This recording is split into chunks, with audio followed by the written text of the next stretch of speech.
Good morning. Welcome to the WeCrochet Facebook Live. We're so happy to see you. Today we're super excited because we have a special guest. Jessica Carey from the Hook Nook is with us today. Hi, Jessica. Hello, how are you? I'm good. How are you doing today? I am doing fantastic. Ah, good. So I'm sitting in Portland, Oregon, and you're sitting in Salem, Oregon. Yeah, and everyone else out there, let us know in the comments where you are and what you're drinking this morning so we can chit chat with you a little bit. I'm drinking coffee with cream as usual in my 70s animal cup. I like it. And yeah, how about you? What are you drinking? Did I already ask you that? Nope, I've got coffee and cream in the Hook Nook mug from my friend Sherelle at Wood and Yarn. Yeah. Oh, it's so lovely. That's great. Oh, we got some people in the chat room. We have Eunice. Hi, Eunice. How are you? Having coffee in Connecticut? Yep. Sorry, the chat was cut off. I could only see half of what you said. All right. So today I'm talking to Jessica of the Hook Nook. I'm super excited. We're going to let a few more people come in before we get started. But let's see what little. Okay, I have a quick question for you. How many whips do you have currently? Me? Yeah, you. I'm not. I'm only a one project at a time person. Oh, I'm so jealous. So that's cool. I have 0. I just finished it yesterday. Oh, you did? So, ooh, congrats. Yeah, I'm sorry. I don't have a good answer for that. Oh, I put you on the spot. I'm so mean. No, you're not. Okay, well, I couldn't answer the question also, but for the opposite reason, because I have so many, I don't know how many I have. But I do have one on my desk for when I'm at work in meetings. Oh, I like it. Don't know what it is yet, but it's gonna be a top of some sort. But, ooh, it's pretty. Yay! So I just work on that a little bit at a time during meetings when I don't have to actually be too active in there. All right, we have people coming in. Melissa is here. Hi, Melissa. Courtney is in Pennsylvania having tea. Melissa said same Melissa has given us the hand clap. And I don't know what other icebreakers I can ask you. Icebreakers are never my strong point. I met you in Phoenix though. Oh yeah, let's talk about that. So we both live in Oregon, and actually where Jessica lives in Salem, I used to live for like 10 years. But we had to go all the way to Phoenix, Arizona to actually cross paths. So It was at the Creativation Show, which is it's like a big trade show for craft and hobby supplies. And Jessica was there with her booth because she has a new line of tools, crochet tools, notions, and yarn. So I saw her there and I was like, oh my gosh, Jessica, I can't believe I'm meeting you here because I've been meaning to reach out to you, but it was a really convenient way to meet you, actually. It was awesome. It was perfect. I was in the right mindset. Yeah, and it's always, I feel like in public, if you see someone crocheting because you were actively crocheting, you're just like, oh my gosh, crochet club. Like, let's talk about crochet. So the icebreaker. Yes. All right, Melissa Collins said, I had 3 whips until I finished the honeybee tea. I'm still working on that one. I put that one on pause. And now Melissa has 2. Eunice only has 2 whips at the moment. Never been so few for her, she says. Wanda says hello and good morning. And Renee just moved to Washington this weekend from DC. Welcome to the Pacific Northwest, Renee. Yeah. All right. Yeah, we love it. I love it here. All right, so if you're new to crochet, WeCrochet, we're a crochet brand focused entirely on crocheters. Everyone on staff is a crocheter too.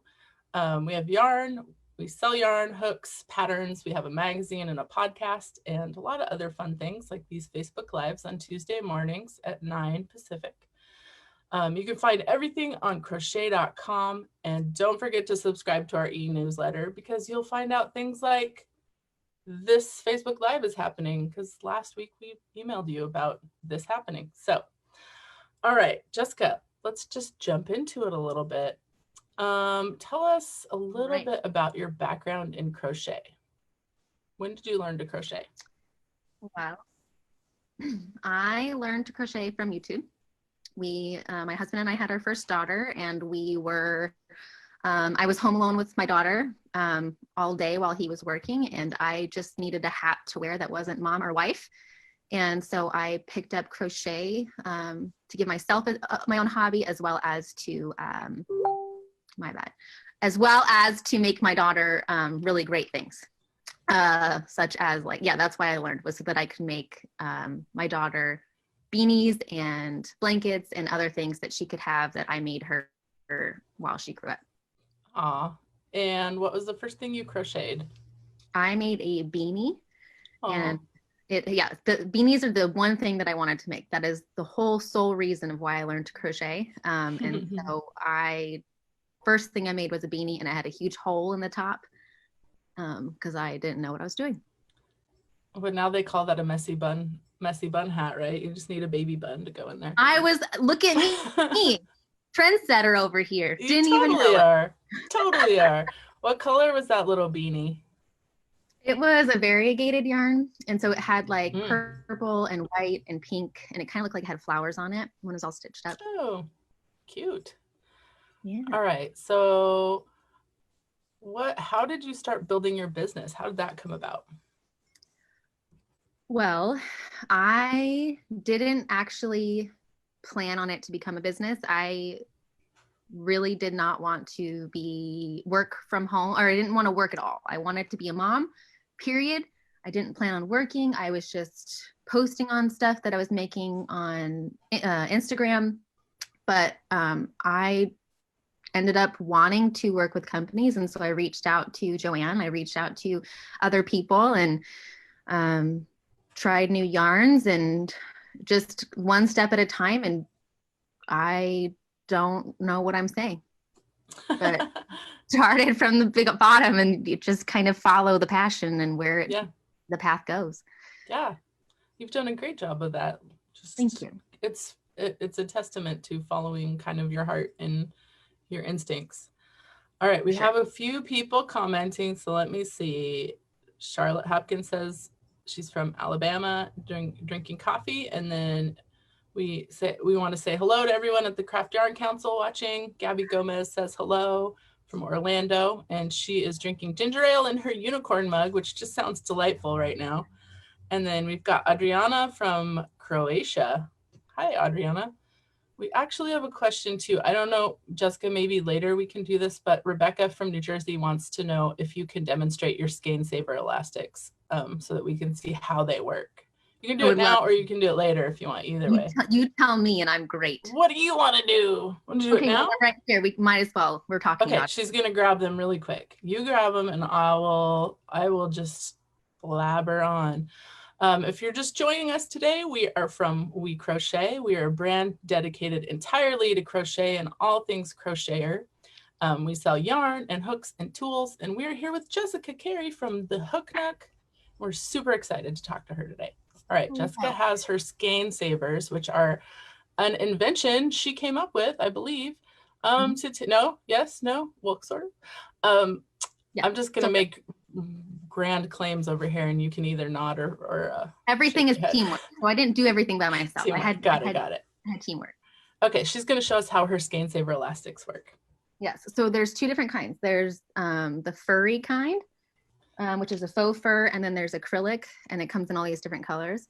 But basically, they're just like really incredible elongated 90s hair ties that make all of your yarn literally amazing. I thought it would be just so cute because I have so much yarn all the time, and then the ends end up like coming down, or if I like grab one, the other one will fall and it unravels. And so these were just basically super cute little ways to hold the ends together. And how they work is, let me take this one off because this one's harder to see. But so you have your yarn and your end, wrap it all up, and then the skein saver, you basically just wrap it around and put one ball into the other one, and then it holds it in. Cool. So the ball's attached to a loop, and then you kind of stick one ball through the loop of the other one, and that's it. And it keeps it all neat and tidy. And we have a link to shop for those in the notes here. Yeah, I love that. I love that. It's like simple but brilliant. It's And they're just super cute. whenever, what's that? And they're super cute in pictures. And super cute in pictures. They Yeah. are super cute. I love that they come in furry styles and then the pretty marbled styles. And then if you like color, you've got a color pack. Or if you like classic neutrals, you also have them coming in neutrals. So I like that you thought about the different people who would possibly be using those and what they might want in that.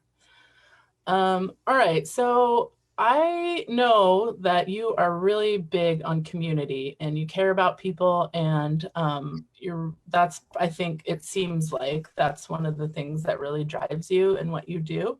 So can you talk a little bit about how community has played a role in the Hook Nook?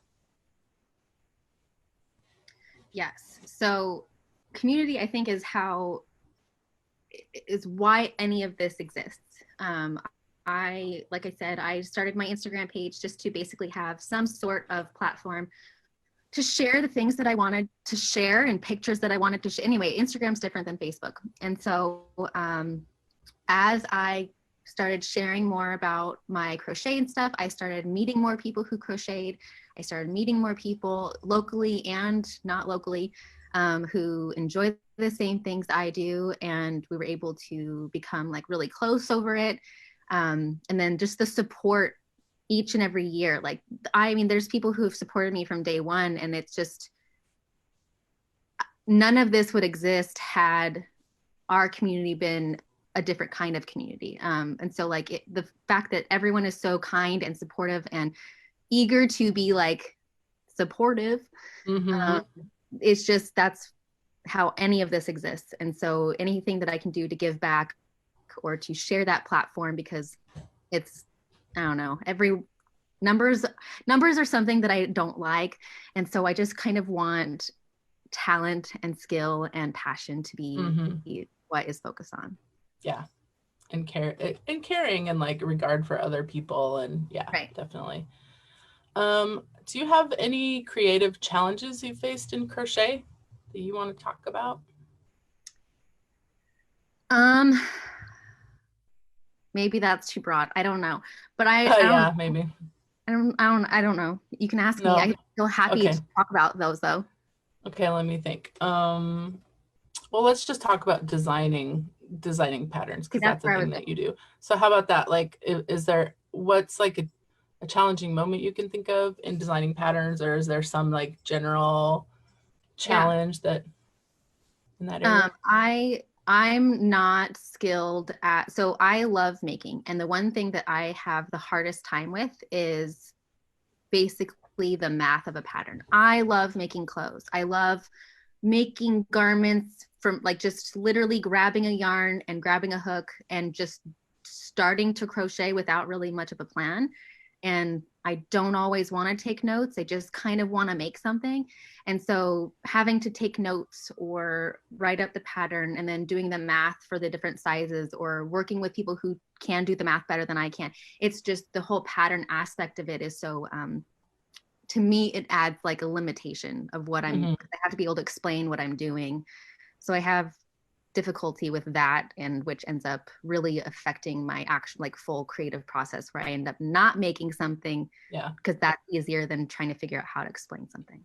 Totally understand. My background is I was a craft blogger for 10 years, and at the beginning I did some sewing tutorials and stuff, and I was just like, it takes way too much. Like, I have to explain way too many things, too much can go wrong. So I kind of just like stepped away from that area, just because it was like, this is more than I bargained for. But so do you think that challenge maybe helps you like crystallize the things that you really, really want to make and share? Do you think that that's kind of like a hoop that you have to jump through in order to like check if you really want to make something or not? It more so makes me, well, yeah, it has to make me decide like, okay, am I going to make this? Actually, no, I just won't make it, because anytime that I want to make something that and share it, people will ask for the pattern, whether or not it's commissioned, whatever. I want to be able to give that. I want to be able to have be like, here's a pattern, go make it for yourself. But at the same time, Yeah. I kind of just want the freedom to make as well. And so it's just, I don't know. sounds like a problem to solve, or a something. Not a terrible Okay, problem. so But at Google, apparently on Fridays, they get Friday as a day to work on their own personal projects, or like one day a week, they get like 20% of their time can go to whatever they want it to be. And it doesn't necessarily have to pan out as a Google product or whatever. It's just like they get to fall down whatever rabbit hole they want and work on that on the clock. So maybe something like that, like where you're like, oh, I can work on this and it doesn't have to go anywhere. Just give yourself like a little slot where you could do it. For sure. Yes. Lately I've been doing reading. So that's been my outlet. That's cool. So has the quarantine changed the way that you do your business, or you're doing the Hook Nook at all? In the way that, well, my husband was home because he's a tattoo artist, so he was deemed non-essential. And so he was out of work for 2.5 years. And then my kids are home from school and they have distance learning. So a lot of things look different now. But more so after doing crochet as a job for so long, I crochet to accomplish tasks. And so in my personal time, I want to do something outside of that. And so I've always loved reading, and I wrote my first book. And so that's coming out. And then I want to dip my toes more into the author book world for a little bit, because that inspires me too. Cool. So you just mentioned your book. When is that coming out? October 6th. Yay. And what's it called again? Making with Meaning. Making with Meaning, which is just a perfect encapsulation of the Hook Nook brand, I think. Yeah, the book is really cool. It's full of like different crochet patterns and then little like chapter overviews and stories of like meaningful mindfulness aspects to think about and meditate on while you create the projects. That's so cool. I think people are really hungry right now for, and always for, meaning. And I think when we make things, we are creating meaning within that object that we're making. And so it's really great that is the thing that we're talking about in your book. That's really cool. All right, let's see. Let me get back to everybody on the chat. We have Marie says, good morning from Long Beach, and she's having breakfast and mint tea. Debbie is here from Aberdeen, Scotland. Good to see you, Debbie. And she's excited to learn about your tools, which we're going to talk about in a minute. So stay tuned. And Nicole Chase is here, and she says, good morning, ladies. All right. So if you're just joining us, this is the WeCrochet Facebook Live. I'm here with Jessica Carey from the Hook Nook. And she has a big Instagram account and a blog, and she writes patterns, and she has products, and she wrote a book. And I think it's all kind of motivated by care and like the love of crochet and the community. So I love that about you, Jessica. Pamela's here, and she says hello. All right, so welcome to everyone else who's joined us, and let us know where you're watching from and what drink you're drinking right now. And share the video right now so that if you know any friends that care about crochet and would be interested in this topic, please share. And don't forget to follow us and like us and Jessica on Facebook, and hit the notification button on this video if you want to see more videos. We do Facebook Lives every Tuesday morning at 9 Pacific. So join us every week. All right, Jessica, now we come to the favorite part of the show, where people get to find out what are some of your favorite projects, yarn, and tools. So do you have anything that you want to show and tell? Well, we just did the skein savers. I don't have it on me because my photographer has it right now, but my all-time favorite thing from the collection is the Yarn Passport, which is basically a fiber journal, a scrapbook of sorts, where you can put like little pieces, like scraps of your favorite yarn, where it came from, what's special about it, whatever. And then pictures of projects that you made and graph paper. Anyway, it's like the end all be all, what I've always wanted for myself, but it's with my photographer. So if you want to check out the Yarn Passport, we'll have a link to that in the comments here, or you can go visit crochet.com and just search for Yarn Passport and it will pop right up. Yay. That sounds really cool. And that was kind of the inspiration behind your whole line of craft products, wasn't it? Yep. That was the one thing that I wanted to make, but then learned how expensive it would be to make it on my own. And then I was able to acquire the best team ever, and they helped me make the collection into what it is. So, but on top of the Yarn Passport, this is, sorry. Oh, no, go ahead. No worries. I have one more thing that I just wanted to show. I love this thing. I'm excited for you to show this. Okay. Okay, so notice everyone how this will fit into your purse easily. It's the wallet size. The wallet, super cute, faux leather, pretty gold. And then you open it. Are you ready? Boom! I'm so excited. Whoa! Every hook you need in one little box. Yes. So cool. So it's an interchangeable hook set. Yes. So you have 6 different head sizes, and you can just screw them onto your handle, and there's 2 different handles, so you can always have the hook you need in your purse. Yep. It's so cool. I have those as well, and I use them all the time. So cool. That's probably the one that's the set that I use the most. Yeah, I would. That's the thing. Like if I was giving a gift to a crocheter, I would definitely pick that up because you can always use more hooks, and having something portable and self-contained like that is really cool. And I love that you thought about making it pretty on the outside, and making it like a usable, useful size is also really cool.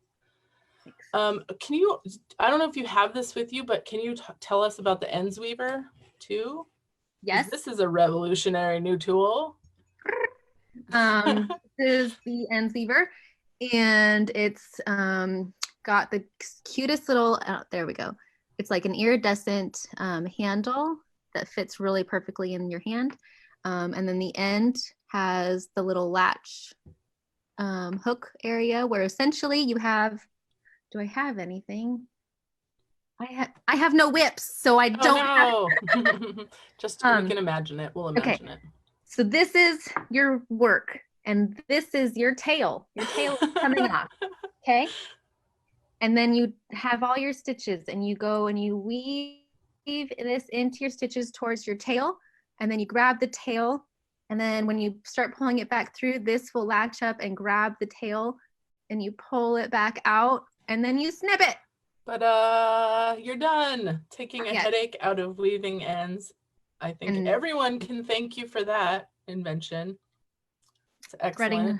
Darn needles. Super exciting. Super exciting. Does anyone else out there dream about, like, I think I dream of like ways to actually literally in my dreams when I'm asleep, like ways to weave ends, like different ways. My brain's always like, how can we take care of this problem? But you've already taken care of it for us. So I can now move on to other things in my dreams, which is great. Brain, did you hear that? Yep. So you've tried a couple of our WeCrochet yarns, Jessica. Do you have any favorites so far? I do. I used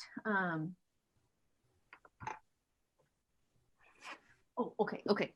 So I have them all over here. So I used 2 that I loved a lot. The Cotton was the cotton that I used, and that is super nice. I really, really, really liked the Cotton. It was really good, durable cotton. It's a cotton linen blend, everyone out there, which is fine. It's glad that and it comes in really cool colors. Yeah, it's super pretty. I have the pink. I mean, actually, I don't know what colors they are right off the top of my head, but it's I don't know the color names. And they're really pretty. But then the Swift or the Comfy, this was super, super, super. I liked this a lot. And Comfy is, I think, 75% Pima cotton and 25% acrylic. Yeah, nicely done. Put me on the yarn Jeopardy because I am good at that, mostly. Yeah, so those are a couple of our yarns that Jessica's worked with. And Jessica has her own yarn line, which we don't have on crochet.com yet, but you can buy it on the hooknook.com or in some Joann stores, correct? Is that right? For now. Yeah. And then what are you working on now? You working on anything interesting? Well, yes. So yes. Okay, you don't have to tell us about it. Just okay. No. So it's a yes or no question. My bad Yes. for asking a yes or No, no you're good. question. We are, so the book is coming out, so we're in the planning stages of how to prepare for that launch. So it's a lot of meetings. I brought on a couple different team members, and so we're basically just like in training season, and it's a whole bunch of like back end cleanup, foundation building kind of a thing over here. So we're not working on anything new, more so expanding what we already have. Cool. Cool. And then do you have any whips or any, not whips, do you have any projects, crochet projects that you are planning on working on anytime soon? What are you thinking about right now in terms of what you're going to crochet? I want to make a lot of the things that I made years ago, and I want to remake them in new yarn and kind of update the pattern and get new photos. And so with a goal of being able to have pattern kits available. Cool. And so I'm just basically remaking a lot of my older designs with my yarn. What is that experience like? Have you learned anything about your designs? I've learned that people are really patient with me because my old patterns kind of had struggles, and people love them anyway. And so I'm going through and trying to just, I don't know, make sure that they make sense. And I don't know, I personally love, like we talked about, I don't like having to write notes and write patterns and do math. So kind of following an already written pattern has been amazing. Oh, well, that's really great. Sorry. Okay, sorry, I'm distracted. I have like 8 tabs open on my screen right now, so there's things flashing. Sorry for being distracted. All right, Marie Lim says she has your interchangeable hooks and they work wonderfully and the hook sizes are really good. And Marie also says ingenious about the ends weaver. So thanks, Marie, for those comments. Has anyone else out there used any of the Hook Nook tools? If you have, comment in the comments here. Let us know what you think about them. All right, we're getting close to the end of this episode, and I just want to know, do you have any final words of advice or wisdom for crocheters or crochet business owners out there, Jessica? Literally just don't stop doing the things that feel right. And even if someone else is doing something and you feel like you have to do it the way that they're doing it because it's working for them, that doesn't mean that that's what you're supposed to be doing. Everyone has their own story. Everyone has their own path. Everyone's doing their own thing. So whatever lights you up inside and makes you stoked for tomorrow to come and work on it some more, keep doing that. Yep. You never know where it'll end up. Oh, I love it. I agree with you 100% on that. 100%. Yes. To just keep going with what you care about. That is what we need. That's what the world needs from you. You have your own set of special qualities, and that's what the world wants and what we need from you. Or keep it to yourself and enjoy it for yourself, but be you. You be you. Right. All right, Jessica. So thank you for coming. And if people want to find you and your work, where can they do that? You can find a whole bunch of stuff all about my book and the products and patterns and all kinds of things on my website, thehooknooklife.com. I'm also super active on Instagram, where it's the.hook.nook. And we're on Facebook, have a Facebook group, all kinds of different platforms. Yay. I'm so excited that you got to come join us today. It's been super fun to talk to you, Jessica. And let me just remind people a little bit about WeCrochet, then we'll be done. You can sign up for our newsletter. If you want to get news on us, go to crochet.com, and right up at the top, there's a little banner that says sign up for emails. You can do that. We have a lot of inspirational stuff we like to share what the community is working on in our emails. And you'll also learn about patterns and sales and stuff like that are going on with us. We just released WeCrochet magazine issue 3. It is now out. You can go get that right now. It has over 20 new patterns and tutorials for how to block your projects and how to do a bunch of other things, and lots of pretty pictures. So go check that out. Like us on Facebook if you haven't already. And don't forget to listen to the WeCrochet podcast. We just have a new episode out on Friday. It's all about color and crochet color work. So check that out. You can get that wherever you get podcasts, and we release new episodes every other Friday. And find us on Ravelry. We have a group called WeCrochet. You can join us there and we can talk about crochet stuff. You can share your projects there and we can all cheer and give you a harp sound when you finish your latest project. And we'd love to see you there. So thank you, Jessica, for joining me. Thank you everyone out there for coming and hanging out with us for Coffee and Crochet. We appreciate it. We see you, crocheters. We're here for you. And we appreciate you because we crochet. Bye. Bye.